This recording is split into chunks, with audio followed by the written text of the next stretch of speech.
याचे न्यूमेरिकल प्रत्येक न्यूमेरिकलला individually solve करून पहा, तुम्हाला एकही टॉपिक राहणार नाही की जो व्हेक्टर मध्ये येणार नाही. 100% येईल. इंटिग्रेशन डेरिव्हेटिव्ह डिफरन्शियल इक्वेशन याच्यावर हे गॅरंटी घेता येईल. म्हणून मी तुम्हाला काय करतोय, मी थोडं स्कोरिंग सब्जेक्ट कडे आणतोय सध्याला. एकदा वेक्टर लाईन प्लेन झालं की आपला फर्स्ट पार्ट फिनिश होऊन जाईल, आणि एकदा फर्स्ट पार्ट संपला की तुम्ही एक स्कोरिंग मध्ये येऊन जाणार. त्याच्यानंतर आपण इंटिग्रेशन डेरिव्हेटिव्ह वर पुढचे 3-4 महिने शिफ्ट करायला मोकळे होतो. मग लेक्चरचा काउंट पण वाढतो, दिवसाला 2 लेक्चर 3 लेक्चरच्या आसपास आपलं काउंटिंग होऊन जाईल. सो मॅथ्सचे लेक्चर वाढतील पुढे. सध्याला थोडंसं 1 लेक्चरवरती आपण समाधानी होतो. ओके, तर तुम्ही त्याच्या प्रॅक्टिस मध्ये राहा. कोणी जर इंटिग्रेशन डेरिव्हेटिव्हला डायरेक्ट पाहत असेल तर खूप चांगली गोष्ट आहे. हा काय,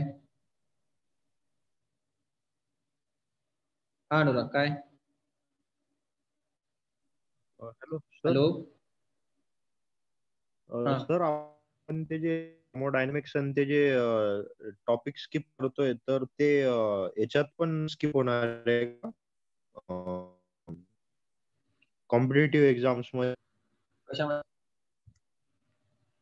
एवढा तर नक्की आहे की जे टॉपिक तुमचे स्किप केलेले गेलेले आहेत त्यांचा इम्पॉर्टन्स तेवढा जास्त कॉम्पिटिटिव्ह एक्झाम्स मध्ये. हा, म्हणजे सीईटीला तर 100% स्किप होते. म्हणजे जर तुम्ही सीईटीचा विचार करताय तर याच्यामध्ये गॅरंटीड तुम्हाला तो टॉपिक स्किप होताना दिसेल. आणि तुम्ही जर विचार केला ना तर जे टॉपिक तुमच्या स्टेट बोर्डनी काढलेले आहेत ते जवळपास सीबीएसईने पण काढलेले आहेत, कारण दोघांनी सिलेबस कमी केलेला आहे यावर्षी, आहे की नाही? बोर्डनी पण केला आणि सीबीएसईने पण. सीबीएसईचा सिलेबस कमी झाल्यामुळे नीट जेडबल यांचा पण सिलेबस बरोबर तोडणार. समजलं का? तर हा फरक पडणार आहे. नाही येणार का जेडब्ल्यू मध्ये पण? हा, सीबीएसईने जवळपास तुमच्या सिलेबसचा जो पार्ट उडवलाय ना तोच पार्ट स्टेट बोर्ड आणि सीबीएसई जवळपास सारखाच उडवलाय. म्हणजे एवढा फरक आहे फक्त की तुमचे जे 12th जे चॅप्टर आहेत ना ते त्यांचे 11th ला आहे. त्यांनी 11th जो पोर्शन गॅप केलाय तो तुमच्या 12th पोर्शन गॅप झालाय, असं आहे. फक्त हा फरक आहे सीबीएसई आणि स्टेट बोर्ड. तुमचा महत्वाचं 12th आहे आणि त्यांचं महत्वाचं 11th आहे. सीबीएसई साठी 11th महत्वाचं, तुमच्यासाठी 12th महत्वाचं. तर मग दोघांनी सारखाच सिलेबस सारख्याच पॉईंटला स्किप केलेलं आहे. त्यांनी एकदम मेजर पॉईंट स्किप केलेलं नाही. त्याच्यावर क्वेश्चन विचारले जातात ते पॉईंट त्यांनी काढलेलंच नाही जवळपास मॅक्झिमम पॉईंट. कधी कधी एकदम कोपऱ्यातले पॉईंट की जे आउट ऑफ स्ट्रीम जातात त्या पॉईंटला त्यांनी काढून फेकून दिले. जसं की थर्मोडायनामिक्स मध्ये तुम्हाला पुढचा जो पार्ट आहे कार्नोट सायकल वगैरेचा पुढचा पार्ट तो ऍक्च्युअली 12th भाग नाही. जर तुम्ही सीबीएसई मध्ये पाहिलं तर तुम्हाला थर्मोडायनामिक्स मध्ये कार्नोट सायकल वगैरे स्टिअरिंग सायकल वगैरे या कुठल्याच गोष्टी दिसणार हे काहीच नाहीये. हा थर्मोडायनामिक्सचा पार्टच नाही. तो कधीचा पार्ट आहे? तो इंजिनिअरिंगचा पार्ट. तो तुम्हाला स्टेट बोर्ड मध्ये टाकला कारण सिलेबस त्यांनी ऍडव्हान्स केला. सीबीएसई पेक्षा स्टेट बोर्डचा सिलेबस ऍडव्हान्स झालेला आहे या व्हर्जन मध्ये. मग जो ऍडव्हान्समेंट केली त्यांनी ते ऍडव्हान्समेंट त्यांनी काढून टाकली याच्यामध्ये. ऍक्च्युअली त्यांनी कॉम्पिटिव्ह एक्झामच्या कुठल्याच टॉपिकला धक्का लावलेला नाही.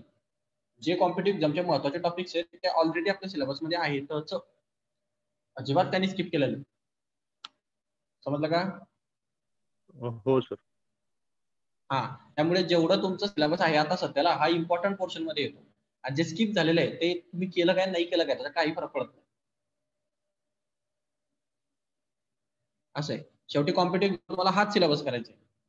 तुम्हाला मी सांगितलं होतं ना 80% पेपर हा 20% सिलेबसवर येतो. हा 20% सिलेबस मधला हा सर्वात मेजर पोर्शन आहे. म्हणजे तुम्हाला कमीत कमी तुमचा सिलेबस काढला गेलाय तो 25% सिलेबस काढला गेलाय. मग हे जे वरचे जे फालतूचा सिलेबस असतो 25% तो काही कामाचा नाही. ऍक्च्युअली त्याच्यावर प्रश्नच पडत नाही असा सिलेबस येतो फेकून दिलेला. मेन सिलेबस आहे 80% जो मेन सिलेबस असतो तुमचा अप्रॉक्सिमेटली ज्याच्यावर 100% क्वेश्चन 100% पेपर निघतो तो सिलेबस तुम्हाला ऑलरेडी ऍज इट इज आहे. त्याला काही नाही केलं त्यांनी. कारण तुम्ही जर चॅप्टर नीट अनालिसिस केलं तर कुठलाच कठीण पार्ट त्यांनी काढून फेकून दिलेला नाही. सोपे सोपे पार्ट काढून फेकून दिले. हार्ड टॉपिक राहू दिले तसे. डेरिव्हेटिव्ह इंटिग्रेशन मध्ये तुम्हाला काहीच काढलेलं दिसणार नाही. तुम्ही डेरिव्हेटिव्ह इंटिग्रेशन मध्ये काहीच निघालं नाही कारण ते तसंच आहे, त्याला नाही काढू शकत असं आहे. म्हणून जो पार्ट कॉम्पिटिव्ह एक्झामला आहे तो पार्ट तुम्हाला ऑलरेडी आहे, त्यामुळे घाबरायची गरज नाही. तुम्ही एवढ्या टॉपिकचा जरी अभ्यास केला तरी तुम्हाला कॉम्पिटिव्ह एक्झामला हेच टॉपिकवर प्रश्न येणार आहे. वेगळं काही जाणार नाही याच्याकडे. ओके, सो इकडे पहा. सो दिस इज आता या क्वेश्चन मध्ये पहा if vector A B C असे 3 वेक्टर्स दिले are the position vector of point A B and C respectively of the triangle ABC. हा ट्रायंगल एबीसी पहा, हा ए हा बी आणि सी आहे. याचे पोझिशन्स वेक्टर तुम्हाला दिलेत तर याचा अर्थ आपल्याला त्याचे कोऑर्डिनेट समजतात 4, 7 आणि 8. हे पहा 4, 7, 8 कोऑर्डिनेट त्याचे. त्याच्यानंतर 2, 3 आणि 4. त्याच्यानंतर हे 2, 5 आणि 7 कॉर्डिनेट झाले, वेक्टर होऊन कॉर्डिनेट, कॉर्डिनेट होऊन वेक्टर काढता आले पाहिजे. आता त्याला पोझिशन वेक्टर म्हणतो आपण. Find the position vector of the point in which the bisector of A meets B. म्हणण्याचा अर्थ काय त्याचा, की पोझिशन वेक्टर काढा कोणाचा, जिथं बायसेक्टर आहे ए चा मीट करतो बीसी ला. म्हणजे हे बीसी ची साईड आहे, त्या बीसी साईडला एक बायसेक्टर असणार ए पॉइंट मधून निघालेला, इक्वल अँगल क्रिएट करणारा, हा ज्या पॉइंट मध्ये, कुठल्या पॉइंट मध्ये, डी पॉइंट मध्ये इंटरसेक्ट करतो त्या पॉइंटचा वेक्टर सांगा. म्हणजे याचे कोऑर्डिनेट काढायचे इंटरसेक्ट म्हणून, एक्स वाय आणि झेड. समजलं? समजलं का? बीसी लाईनला ए या अँगल मधून निघालेला बायसेक्टर, बायसेक्टर म्हणजे काय, जो जो दोन अँगल क्रिएट करतो असे इक्वल, टू अँगल मध्ये डिवाइड करतो त्याला. म्हणजे ए अँगलला बरोबर दोन अँगल मध्ये, इथं 0 दिलं इथं 0 दिलाय पाहिजे, कोणचा खालचा सेम असला पाहिजे, अशा याला आपण बायसेक्टर म्हणतो. हा बायसेक्टर बीसी ला ज्या पॉईंट कट करतो तो डी पॉईंट, त्याचा वेक्टर सांगा. असा क्वेश्चन आहे. समजलं? क्वेश्चन समजला का सर? हा, पहिले क्वेश्चन समजला पाहिजे, त्याच्यानंतर आन्सर कडे जायचं. आता विषय असा आहे की याचा जर आपल्याला पोझिशन वेक्टर सांगायचं आहे, तर तुम्ही या कंडिशनला थोडासा नीट, तुम्हाला जे थेरम माहिती आहे त्या थेरमच्या रिगार्डिंगच विचार करायचा. अस्ताव्यस्त विचार केला एकदम, तुम्ही असं याला कन्फ्युजन केलं तर तुमच्या हातातून निघून जाईल सिस्टीम. तुम्हाला काय थेरम माहिती आहे, हा याला कट करतो की नाही, कोणत्या लाईनला, बीसीला, हा बी आणि सीला कट करणारा पॉईंट आहे. असं तुम्ही पाहिलंय ना इंटरनल डिव्हिजन सेक्शनचा फॉर्म्युला, पहिले की नाही, अशी लाईन राहते ए आणि बी, आणि त्याला तो कट करतो पॉईंट ए पी, म्हणजे आर पॉईंट एक कट करतो इंटरनली. मग तुमचे असे पोझिशन वेक्टर असतात. हा तुमचा थेरम आहे. ओ टू ए याला ए वेक्टर म्हणणार, ओ टू बी याला बी वेक्टर म्हणणार, ओ टू आर याला आर वेक्टर म्हणणार. हा आर वेक्टरचा फॉर्म्युला असतो m of B vector minus n of A vector divided by M plus n. माहिती नाही फॉर्म्युला? आठवलं का? हॅलो, हे आठवलं का? इंटरनल डिव्हिजन, आवाज येतोय का? हो सर, येतोय आवाज. हा, सो इंटरनल डिव्हिजन, आता तुम्ही या डायग्राम कडे जरा निरखून पहा, तुम्हाला ही गोष्ट जाणवत नाही का? सहज स्पष्ट दिसते. हे बी सी लाईन आहे, त्याच्यामध्ये एक इंटरसेक्शन करणारा एक पॉइंट आहे डी. या ए बी सी चे कोऑर्डिनेट आपल्याला माहिती आहे, आणि तो ओ पॉइंट सध्या या ओ पॉइंटला ए म्हणून घ्यायचं. तो मागच्या डायग्राम सारखी डायग्राम आहे पहा. मग एसी वेक्टर म्हणजे हा एसी वेक्टर भेटणार, हा ए बी वेक्टर म्हणजे हा ए बी वेक्टर भेटणार, आणि आपण जर एक तिसरा वेक्टर पाहिजे जर आपल्याला, तो कुठला, हा एडी वेक्टर आहे पहा, हा एडी वेक्टर. तर आपल्याला एडी वेक्टर काढायचं इनडायरेक्टली, हा डी वेक्टरचा पोझिशन वेक्टर, बरोबर की नाही? त्याला डी वेक्टर म्हणणार ना तुम्ही, एडी वेक्टरला. समजलं का? समजलं का? किंवा तुम्ही याला पोझिशन वेक्टर, पोझिशन वेक्टर मध्ये सुद्धा टाकू शकतात. तुम्ही याला पोझिशन वेक्टर मध्ये सुद्धा टाकू शकतात. कशा पोझिशन वेक्टर मध्ये? याच्यामध्ये एक रूल असतो, हा एक मेथड आहे किंवा दुसरी एक मेथड आहे, याच्यामध्ये एक रूल असतो. रूल लक्षात ठेवा, तो बऱ्याच वेळेस मला यूज होईल. जेव्हा एक ट्रायंगल असतो, त्या ट्रायंगलचा एक अँगल बायसेक्ट होतो, ओके, आणि तो दुसऱ्या लाईनला कट करतो. लक्षात ठेवा रूल, एक अँगल बायसेक्ट होऊन दुसऱ्या लाईनला कट, एका डी पॉइंट मध्ये समजा बायसेक्टर. तर या टायमाला हे जे साईड असते ही एसी आणि हे एबी, यांचा रेशो यांच्या प्रपोर्शन मध्ये असतो. तर तुम्ही आता सपोज पहा, जर हे 10 राहिलं असतं आणि जर हे 2 राहिलं असतं, समजा याची लेंथ 10 आणि 2 आहे, तर हे कसं झालं असतं, हा सीडी डिवायडेड बाय बीडी ची लेंथ हे तुम्हाला अशी भेटली असते पहा. म्हणजे ए बी, ऍक्च्युअली चुकलं ते, एसी कमी राहील ना, तर 2 राहील, आणि ए बी मोठी म्हणून इथं 10 राहील. ओके, समजा याची लेंथ 10 आणि 2 आहे, तर तुम्हाला या अँगलचा बायसेक्टर जो आहे, या अँगलचा बायसेक्टर म्हणजे या दोन लाईननी बनवलेला बायसेक्टर तिसऱ्या लाईनला सेम प्रपोर्शन मध्ये कट करतो असा रूल असतो. म्हणजे हा डी पॉइंट जे कटिंग करणार हे डिवायडेड बाय हे. आता नीट लक्षात घ्या ते कशी असेल पहा. म्हणण्याचा अर्थ आहे माझा की हा ए बी डिवायडेड बाय हा इकडची लाईन एसी, म्हणजे अँगल बाय अँगलचा त्याला तयार करणाऱ्या दोन साईडचा रेशो, हा तो अँगल, तो बायसेक्टर ज्या ठिकाणी जाऊन कट करतो त्याच्या सेक्शनच्या रेशो एवढा असतो. म्हणण्याचा अर्थ आहे की एबी हे मोठी साईड होती तशी इकडची डीबी डिवायडेड बाय हा सीडी भेटला. समजलं का? हो हे सर. समजलं का? हा, आता याचा आन्सर पहा कसं असेल ते, म्हणजे त्या अशा प्रपोर्शन मध्ये असतो. एबी डिवायडेड बाय एसीचा भेटतो तुम्हाला 10/2. तसं हा डीबी अपॉन सीडीचा रेशो पण 10/2 राहील, म्हणजे त्याचा रेशो 5:1. म्हणजे याचा अर्थ हे 5 राहील आणि हे 1 राहील. याचा अर्थ इथं पण हे 5 आहे, इथं 1 आहे. यांचा रेशो सेम असतो. समजली कंडिशन? समजली कंडिशन? सर हे लार्ज टू स्मॉलच असतं का रेशो? म्हणजे लार्ज साईड टू स्मॉल. तुम्ही small side divide by large side करा, काही प्रॉब्लेम नाही. ओके, फक्त करताना दोन्ही साईडला सारखं घ्या. म्हणजे याची मी लार्ज पहिले घेतली तर याची पण लार्जच पहिले घ्यावी लागली. आलं का लक्षात? म्हणजे बाई तर वरती दोघंही लार्ज आहेत आणि खाली दोघंही स्मॉल आहेत. घेताना दोघं वरती लार्ज घ्या, नाही तर मग दोघं खाली लार्ज घ्या. घेताना फक्त सारखं घ्या. एका ठिकाणी लार्ज घेणार आणि एका ठिकाणी स्मॉल घेणार, असं नका करू. समजलं? हो सर. बस एवढं लक्षात ठेवा. म्हणजे जर याची लार्ज साईड एबी घेतली तर मग या लाईन मध्ये कोणता सेक्शन मोठा आहे दिसताना दिसतो तो. हा सेक्शन मोठा आहे ना, हा घ्यायचा. बीडी. हा एबी इकडची लार्ज तर मग इकडची पण बीडी आहे. समजलं का? इकडची स्मॉल एसी आहे तर मग इकडची स्मॉल सीडी आहे ना. असं असा रेशो घेताना घ्या. किंवा हा उलटा पण लिहू शकता, AC divided by AB is equal to CD divided by DB असं लिहिलं तरी चालेल, काही प्रॉब्लेम नाही. फक्त रेशो एकतर म्हणजे प्रपोर्शन मध्ये घ्या. असं प्रपोर्शन म्हणतो तो, रेशो म्हणजे प्रपोर्शन. मी लार्ज घेतलं लार्ज घ्या, स्मॉल घेतलं स्मॉल घ्या. ओके, सो हा जो थेरम आहे, हा थेरमने तुम्हाला याच्यामध्ये खूप सिम्प्लिसिटी होऊन जाते या टाईपच्या थेरम मध्ये. हा तर थेरम तुम्हाला वेळेवर आठवला तर खूप छान. म्हणजे हा एसी आणि एबी हे तुमच्या M:N चं काम करून टाकतील. कारण एबी पहा, एबी अपॉन एसी हे आणि हे असतं की नाही. आणि जर तुम्हाला सेक्शन पॉईंट म्हणताय, सेक्शन पॉईंट, तर हे डिस्टन्सला तुम्ही M म्हणणार आणि या डिस्टन्सला N म्हणणार. बरोबर की नाही? ते रेशो M आणि N आठवलं का?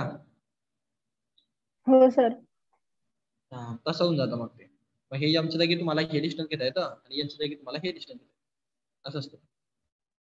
सो तुम्ही याला MN म्हणू शकता. मग तुम्ही काय करणार इथं? मग तुमचं सिंपल टार्गेट आहे.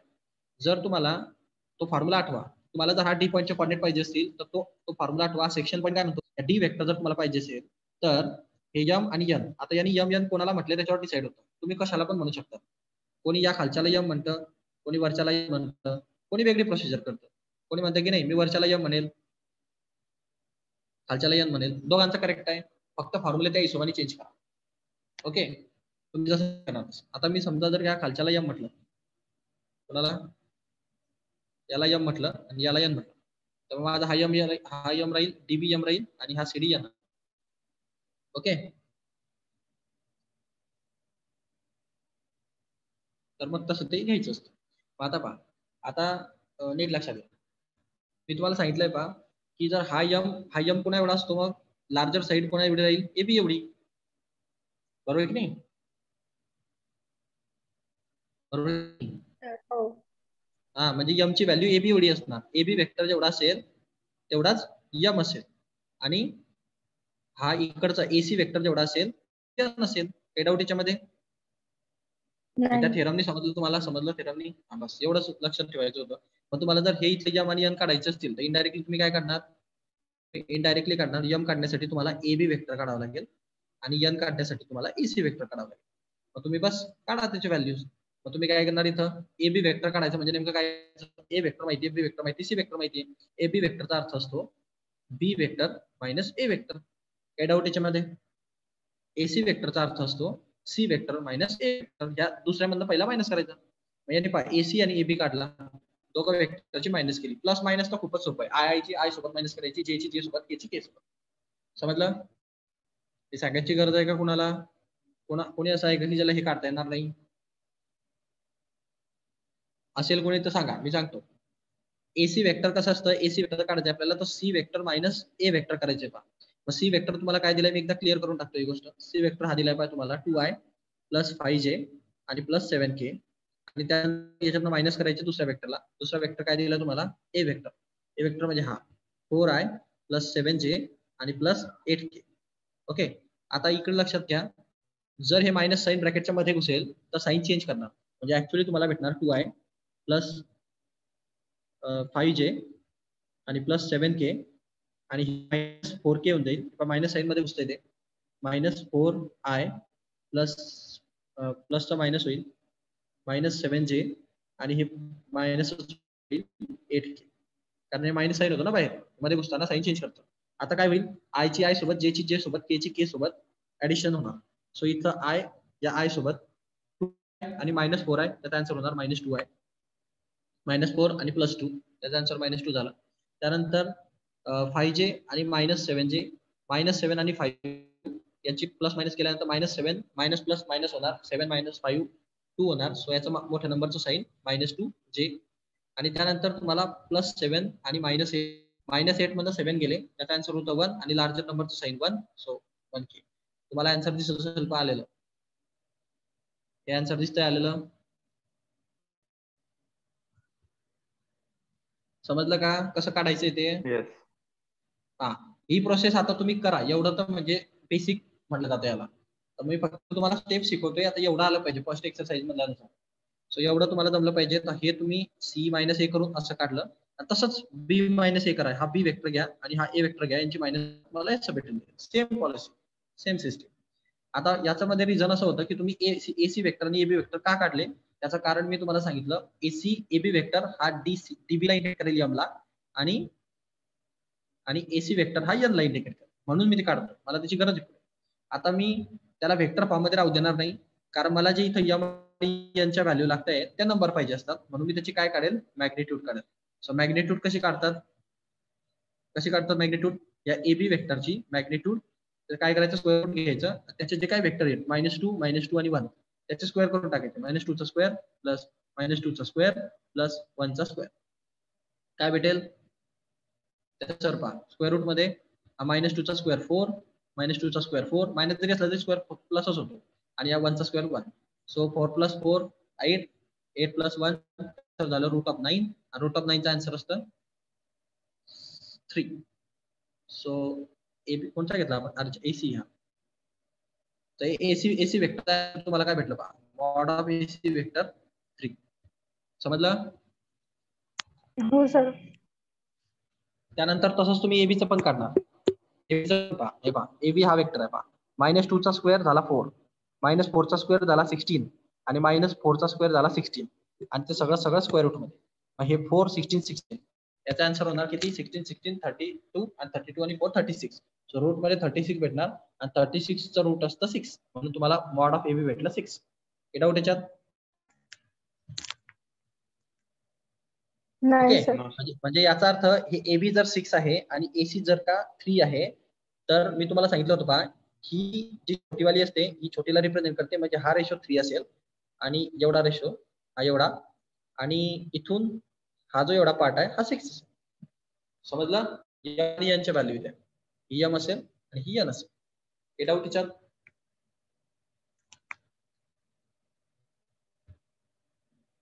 Okay, hello. हो सर. हा, आता तुम्ही याला सिम्प्लिफाय करू शकता. हे 6 आणि 3 दोघं एकमेकाला डिवाइड होऊ शकतात. सो 3 1 3, 2 6, म्हणजे हे 2 आहे, तर मग हे पण इथं 2 घेता येतं, इथं 1 घेता येतं. म्हणजे ऍक्च्युअल रेशो आहे, एम ची व्हॅल्यू आहे 2 आणि एन ची व्हॅल्यू आहे 1. हे डाऊट याच्यात? तर 2 येणार, तो 1 रेशो आहे ना, तो सिम्प्लिफाय होऊ शकतो. मग 2:1 एम एन च्या व्हॅल्यू तुम्हाला भेटल्या.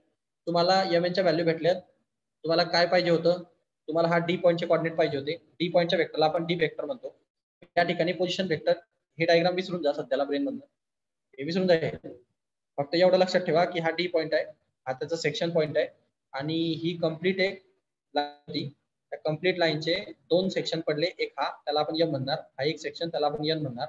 एम ची व्हॅल्यू तुम्हाला माहिती किती 2, एन ची व्हॅल्यू माहिती तुम्हाला किती 1, आणि तुम्हाला याचे पोझिशन वेक्टर माहिती आहे, म्हणजे वेक्टर डी, कोणता वेक्टर आहे, डी वेक्टर माहिती तुम्हाला, कोणता पॉईंट होता खालचा, ए बी, बी वेक्टर माहिती आहे, बी वेक्टर माहिती आहे, तर सी वेक्टर माहिती आहे, त्याचे पोझिशन वेक्टर माहिती आहे. आपला फॉर्म्युला काय म्हणतो, सेक्शनचा फॉर्म्युला म्हणतो, जर तुम्हाला डी वेक्टर पाहिजे असेल मधला, तर एम ऑफ एम हा पहिला घेतला, तर मी तुम्हाला कुठला पॉईंट सांगितलाय, हा घ्यायचा ना, मग एम आणि सी, जसं एम आणि बी घ्यायचो पहा आपण, तसं इथे एम आणि सी वेक्टर येणार प्लस जर आपण एन घेतला तर पहिला पॉईंट घ्यावा लागेल तो म्हणजे एन आणि B vector divided by M plus N. हे डाऊट याच्यात पुन्हा एकदा सांगू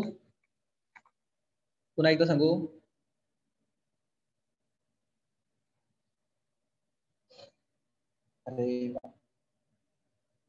डायग्राम आहे की नाही तुम्ही हे विसरून जा सध्याला इथं काहीतरी होतं म्हणून त्याला स्किपच करा तुम्ही डायग्राम एवढा करता येत नाही एवढाच पाठ फक्त लक्षात ठेवा.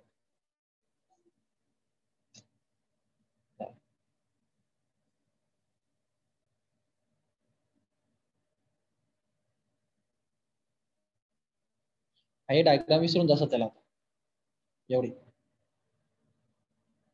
असं काहीतरी होतं म्हणून फक्त एवढं लक्षात ठेवा की एकच लाईन आहे तिथं एकच ही लाईन आहे सी टू बी गेलेली त्या सी टू बी गेलेल्या लाईनवर एक इंटरसेक्टिंग पॉईंट आहे त्याचं नाव आहे डी त्या डीचा पोझिशन वेक्टर असणार डी वेक्टर तो आपल्याला काढायचा हाच काढायचा. आता यांनी ह्या लाईनला दोन पार्ट मध्ये डिवाइड केलाय. हा पहिला पार्ट समजा एम पार्ट आहे त्याची व्हॅल्यू मला माहिती 2 हे मी काढली. हा दुसरा पार्ट जो आहे तो सीडी पार्ट आहे त्याची व्हॅल्यू आहे एन ती मला माहिती आहे त्याची 1. राहिला प्रश्न वेक्टरांचा. सो याचे पॉईंट आपल्याला माहिती आहे सो आपल्याला बी वेक्टर माहिती आहे त्याचं माहिती आहे आपल्याला 2i + 3j + 4k. ओके त्यानंतर आपल्याला याचा पोझिशन वेक्टर माहिती आहे सी वेक्टर त्याचं कारण असं की आपल्याला त्याचा पॉईंट माहिती आहे 2i + 5j + 7k. डाऊट याच्यात नो. हा आता तुमचा फॉर्म्युला काय म्हणतो तुमचा फॉर्म्युला म्हणतो जर तुम्हाला हा मधला सेक्शन पॉईंट पाहिजे असेल म्हणजे डी वेक्टर पाहिजे असेल तर तुम्ही हा पहिला एम घेणार पहिला एम घेतला तर तो एम घेतल्यानंतर त्याच्या जवळचा पॉईंट घेतो का आपण नाही त्याच्या दूरचा पॉईंट घेतो. तुम्ही आठवा ए आणि बी असताना एमच्या बाजूला मी बी घ्यायचो ए घ्यायला पाहिजे होता की नाही तर बी घ्यायचो म्हणजे एम असेल तर त्या पुढचा घ्यायचा सी आणि एम घेतला तर त्याच्या इकडचा घ्यायचा बी. लक्षात म्हणजे एम ऑफ सी वेक्टर येणार plus N of B vector येणार divided by M plus N येणार. हे डाऊट आता याच्यात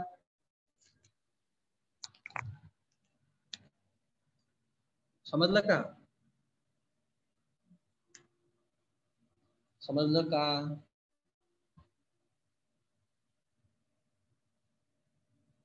अरे समजलं का हो नाही का इथं सांगा कोणाला नाही समजलं असं कोणी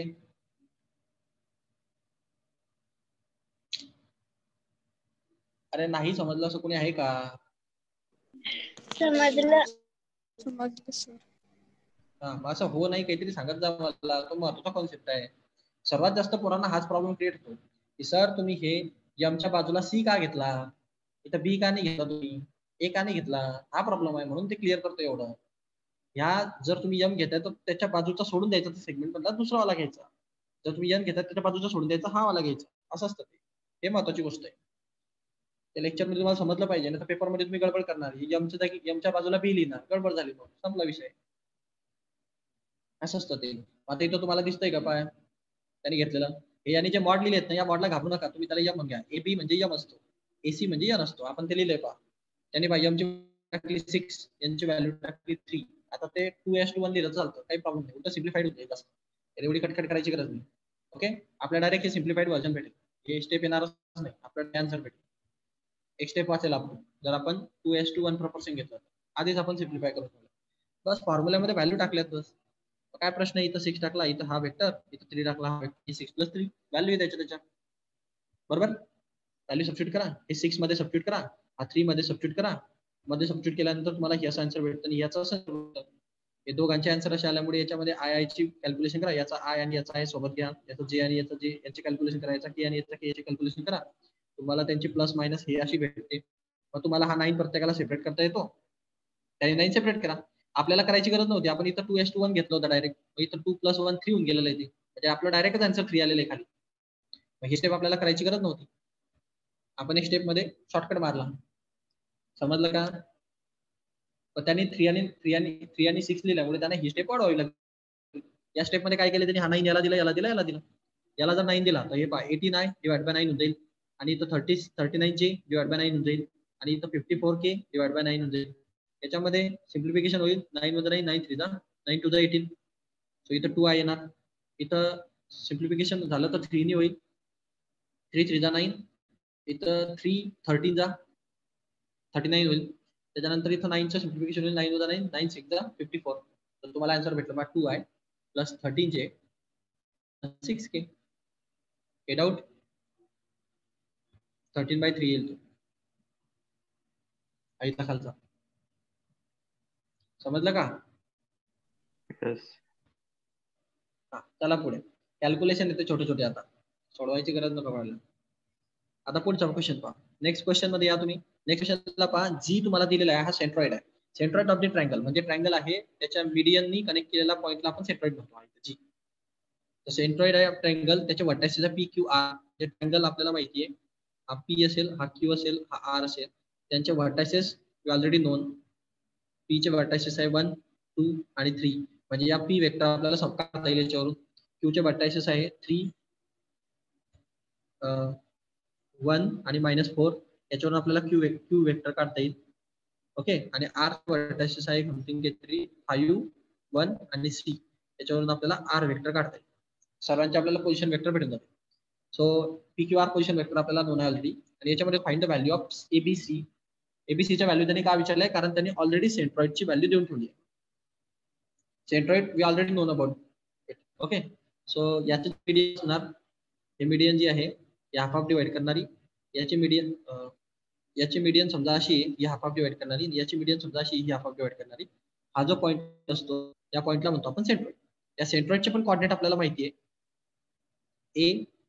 A2 आणि -1. म्हणजे याचा पण आपल्याला पोझिशन वेक्टर काढता येतो. आपल्याला पण माहिती असेल म्हणजे पोझिशन वेक्टर भेटून जातो. समजलं? सो आपल्याकडे कोणाकोणाचे पोझिशन वेक्टर आहे? P चा पोझिशन वेक्टर आहे, R चा पोझिशन वेक्टर आहे, Q चा पोझिशन वेक्टर आहे आणि G चा पण पोझिशन वेक्टर आहे. काही डाऊट आता याच्यामध्ये? G1 मध्ये काय काय दिलंय हे समजलं का? येस. आता अक्षय कसं राहील, तुम्हाला सेंट्रॉइड हा शब्द ऐकताच तुमच्या ब्रेन मध्ये एक गोष्ट क्लिक होते. मी तुम्हाला मागे सांगितलं होतं, सर्वात सोपी गोष्ट जर असेल या वेक्टर मध्ये तर हीच गोष्ट सर्वात सोपी. याच्यावर जर प्रश्नाला तुम्ही नक्की सेंट्रॉइडचा फॉर्म्युला असतो हा जीचा, हा एकदम सिंपल फॉर्म्युला असतो. त्याचे तीनही जे व्हर्टायसेस असतात, जसं की इथं मी तुम्हाला जो सांगितला होता तो A, B आणि C ट्रायंगल सांगितला होता सेंट्रॉइडच्या टायमाला. तेव्हा मी तुम्हाला सेंट्रॉइडचा फॉर्म्युला सांगितला होता. सेंट्रॉइडचा जो जी वेक्टर असणार हा A vector plus B vector plus C vector divide by 3 असतो. कारण हे A पॉईंट, B पॉईंट आणि C पॉईंट होते. त्याच्या पोझिशन वेक्टरचे प्लस डिवाइड बाय 3 करायचे, तुम्हाला सेंट्रॉइडचे वेक्टर भेटते. तसं या ठिकाणी तुमचा ट्रायंगल आहे PQR. सो याचा पोझिशन वेक्टर P वेक्टर, याचा पोझिशन वेक्टर Q वेक्टर, याचा पोझिशन वेक्टर R वेक्टर. या तिघांची जर प्लस केली तर मला G वेक्टर भेटला पाहिजे की नाही? P vector plus Q vector plus R vector divide by 3 is equal to G vector भेटला पाहिजे. याच्यात काही डाऊट कुणाला? नो. आपल्याला सर्व गोष्टी माहिती आहेत. याच्यामध्ये आपल्याला अशी कुठली गोष्ट आहे की जी माहित नाही? सगळंच माहिती आहे याच्यामधलं. फक्त मेन गोष्ट याच्यामध्ये अशी आहे की आपल्याला R माहिती, P माहिती, Q माहिती आहे, G पण माहिती आहे आणि 3 तर 3 असतो. याच्यामध्ये महत्वाची गोष्ट ही आहे की हे जे वेक्टर तुम्ही घेतायत ना, त्यांच्यामध्ये काही मिसिंग टर्म्स आहेत पहा. जसं की ABC या मिसिंग टर्म तुम्हाला प्रत्येक वेक्टरमध्ये पाहायला मिळते. या वेक्टरमध्ये तुम्ही पाहिलं तर इथे A एक टर्म आहे की जे मिस टर्म आहे पहा, जे तुम्हाला माहित नाही पण तुम्ही त्याला वेक्टरमध्ये कन्सिडर करणार. या ठिकाणी B हे मिसिंग टर्म आहे पहा. ऑलरेडी वेक्टरमध्ये त्याला जे नाव दिलं जाईल पण ते B आहे. इथं हा C एक मिसिंग टर्म आहे पहा. सो हे त्या वेक्टरमध्ये घुसलेल्या मिसिंग टर्म्स आहेत, आपल्याला ते मिसिंग टर्म काढायचे. थोडी उलट प्रोसिजर झाली, काही घाबरायची गरज नाही, फक्त कॅल्क्युलेशन पार्ट. तुम्ही काय करा, सगळ्यांना IJK चिपकवा आणि या फॉर्म्युल्यामध्ये सबस्टिट्यूट करून टाका. हा जो तुमचा फॉर्म्युला दिसतोय वरती तुम्हाला सेंट्रॉइडचा, त्याच्यामध्ये मी सबस्टिट्यूट करून टाकणार. So after substituting value we will get here this is G vector. हे G वेक्टरचे IJK चिपकवले. हा तुमचा P वेक्टर आहे, हा तुमचा Q वेक्टर आहे, हा तुमचा R वेक्टर आहे आणि हे divide by 3. Okay. So PQR vector तुम्हाला कंटिन्युअसली भेटणार.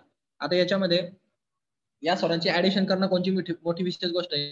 I ची I सोबत ऍडिशन करायची, J ची J सोबत ऍडिशन करायची, K ची K सोबत ऍडिशन करायची.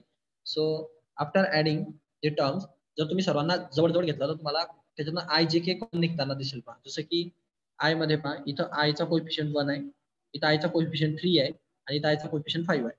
या सर्वांमधून I कॉमन निघला बाहेर, तर तुम्ही सर्वांची प्लस करून इथं 1 3 + 5 त्याचा आन्सर होणार डायरेक्ट किती येते आन्सर? 1 + 3 = 5 9 येणार. म्हणजे 9 आहे तुम्हाला आन्सर भेटले. Okay okay. येस. समजलं का? वरनं चाललंय. इथं पहा J, इथं हा J आणि इथं हा. या सर्वांच्या जे चे कोएफिशियंट काय काय असतील चेक करा पहा. याच्याकडे 3 कोएफिशियंट आहे, याच्याकडे बी कोएफिशियंट आहे, याच्याकडे कोणीच नाही म्हणजे 1 आहे. म्हणजे याचा अर्थ हा 3 + b + 1 असं होईल. 3 + b + 1 त्याच्यात जे कॉमन. काही डाऊट याच्यात? नो. त्यानंतर जे थर्ड आहे ते के ची टर्म आहे, इथं -4 के ची टर्म आहे, -4 आहे तो लक्षात ठेवा, आणि इथं प्लस सी आहे. सो याच्यातनं काय काय कॉमन निघेल, तो हा इथला 2, हा इथला 2, त्यानंतर हा इथला -4 आणि हा इथला सी, म्हणजे 2 - 4 + सी आणि तो के कॉमन. हे डाऊट येतं? No sir. काहीच नसेल. सो आता हे डिवाइड बाय 3 झालं. आता म्हणजे असं आहे की तुम्ही काय करणार, तुमच्याकडे 2 ऑप्शन आहेत. या एबीसीच्या अशा तुम्हाला कधी पण वेक्टर मध्ये लक्षात ठेवा, जेव्हा तुम्हाला मिसिंग टर्म काढायला सांगितलं जातं तेव्हा equality of vector theorem apply होणार म्हणजे होणार. तो थेरम काय एकदम सिंपल आहे. जर लेफ्ट साइड आणि राईट साइडचा वेक्टर जर इक्वल असतील तर त्यांचे आय, जे आणि के एकमेकाला करस्पॉन्डिंग असतात. म्हणजे corresponding coordinates are equal when two vectors are equal, असा तो थेरम असतो. मग या हिशोबाने मी हा काय करतो, हा 3 इकडे शिफ्ट करून घेतो आधी. हा 3 ला म्हणजे फायदा कॉमन आहे सर्वांचा, तो तिकडे मल्टिप्लाय होईल. म्हणजे मला काय भेटेल पहा, thrice of ai plus 3 to the 6j minus 3k is equal to a complete vector. यांचा आन्सर काय येतो पहा, काय येतो त्यांचा आन्सर पहा, इज इक्वल टू हे 1 + 3 + 5 हे झालं 9 आहे. त्यानंतर हे ॲज इट इज राहील, हे 3 + 1 हे झालं 4b, 4 + b j, आणि त्यानंतर हे -4 त्याचा आन्सर होणार मायनस, ते मध्ये लिहावं लागेल म्हणजे actually -2 + c equal to k. समजलं? समजलं का? मी फक्त सॉल्व्ह केलंय. Yes.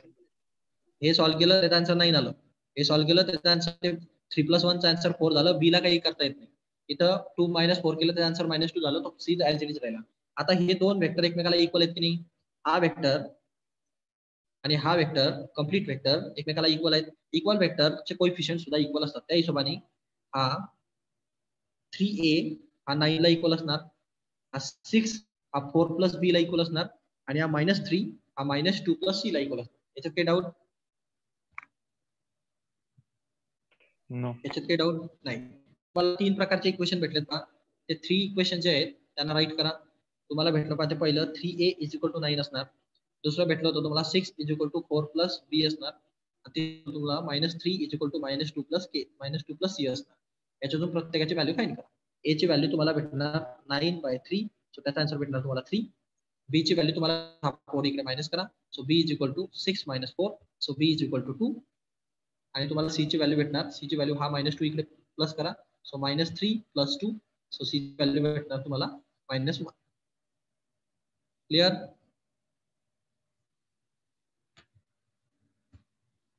Clear? Yes. So finish case. हे सर्वात सोपी गोष्ट असते याच्यामध्ये. मिसिंग टर्म दिला की सर्वात आनंद होतो माणसाला, कारण त्याच्यामध्ये इक्वॅलिटी थेरम चिपकणार आहे आपल्याला कन्फर्म. बाकीच्या याच्यामध्ये जरी प्रॉब्लेम असतो पण इथं खूप इझी गोष्ट आहे. आपण सेम क्वेश्चन आहे, टेट्राहेड्रॉन, सेंट्रॉइड वगैरे विचारला. सेंट्रॉइड हा सर्वात सोपा टॉपिक याच्यामधला. So find the centroid of tetrahedron. Tetrahedron म्हणजे काय मी तुम्हाला सांगितलं होतं का, इजिप्तचे जे पिरामिड्स आहेत, ट्रँग्युलर शेप मधल्या पिरामिड्स, त्यांना आपण टेट्राहेड्रॉन शेप म्हणतो. तो टेट्राहेड्रॉनचा सेंट्रॉइडचा जो फॉर्म्युला होता तो आठवा तुम्ही. त्याचे 4 व्हर्टायसेस असतात, कारण त्याला 4 पॉईंट्स असतात. एक वरती असतो, खाली 3 असतात. असा एक ट्रायंगल असतो आणि एक पॉईंट असा वरती असतो असा आलेला. ओके, सो हा एक, हा एक, हा एक आणि हा पॉईंट, 4 पॉईंट असतात. त्या 4 पॉईंटचे 4 वेक्टर आहेत, A vector, B vector, C vector, D vector. आणि त्याचा जर तुम्हाला सेंट्रॉइड म्हटला तर सेंट्रॉइडचा फॉर्म्युला हा होता, A vector plus B vector plus C vector plus D vector divided by 4. हे सगळे वेक्टर घ्यायचे, त्या फॉर्म्युल्यामध्ये टाकायचे. टाकले, ए टू झेड, हा ए वेक्टर आहे, हा बी वेक्टर आहे, हा सी वेक्टर आहे, हा डी वेक्टर आहे. या डी वेक्टर मध्ये जे ची टर्म मिसिंग आहे, जे ची टर्म मिसिंग आहे म्हणून तो 0 असेल. हे पहा, जे ची टर्म 0 दिली ना तर असं तुम्ही लिहू नका. या वेक्टरला थोडं नीट, हा वेक्टर असा न लिहिता नॉर्मल वेने लिहायचा. नॉर्मल वे म्हणजे काय, याच्या जागी असं लिहायचं, आय वेक्टर प्लस 0 जे वेक्टर प्लस ते पुढचे जे काय टर्म असेल ते के ची. ओके, काय टर्म आहे ती 2k वेक्टर प्लस 2k. समजलं का? लिहिताना असं लिहा त्याला, म्हणजे काय होईल की जेचं जे सोबत आणि जे सोबत कॅल्क्युलेशन करताना सोपं जाईल. Okay okay. येस. सो पुढे पहा, आता हे खूप इझी पहा, हे आय आय आय आय यांचे सर्वांचं कॉम्बिनेशन करा. जे जे जे जे या सर्वांचं कॉम्बिनेशन करा. के के के के या सर्वांचं कॉम्बिनेशन करा डिवाइड बाय 4 आहे. त्यानंतर या सर्व वेक्टर्सला सॉल्व्ह करा. याची व्हॅल्यू तुम्हाला 16 भेटणार, याची व्हॅल्यू तुम्हाला -8 भेटणार, याची व्हॅल्यू 8 भेटणार. त्याच्यानंतर हे सर्व 4 ने डिवाइड होऊ शकतात. हा 4 याला सेपरेट करा, याला सेपरेट करा, याला सेपरेट करा. 4 जेव्हा सेपरेट होईल तेव्हा तुम्हाला आन्सर भेटून जाईल पहा. हा 4 4 जा 16, 4 2 जा 8, 4 2 जा 8 म्हणजे 4 - 2 2. फिनिश्ड. क्लियर? हो सर. येस. आता पुढे पहा. सो याच्यामध्ये आता एक क्वेश्चन झाला 11 नंबरच्या क्वेश्चन मध्ये पहा, थोडासा स्मार्ट क्वेश्चन आहे, त्याला थोडं लागेल तुम्हाला. अशा टाइपचे क्वेश्चन खास करून बोर्ड विचारण्याचा ओघा जास्त वाढलेला आहे आजकाल. स्मार्ट क्वेश्चन मध्ये फोकस्ड असतो. So find the ratio in which P divide the line AB and CD, where A, B, C and D are the points. Find the coordinates. So एक पॉइंट आहे त्याचं नाव आहे P. ओके, हा P point आहे. हा P point दोन lines त्या एक CD लाईन आहे, एक AB लाईन आहे, दोनही लाईन्सला डिवाइड करतो. ओके, त्यांनी म्हटलंय डिवाइड करतो, तर तुम्हाला रेशो काढायचं. रेशो म्हणजे M/N फाइंड करायचं. समजलं का? ओके, आता खूप छोटस आणि स्मार्ट लॉजिक आहे. दोघं लाईनला कट करणारा पॉईंट एकच आहे की नाही?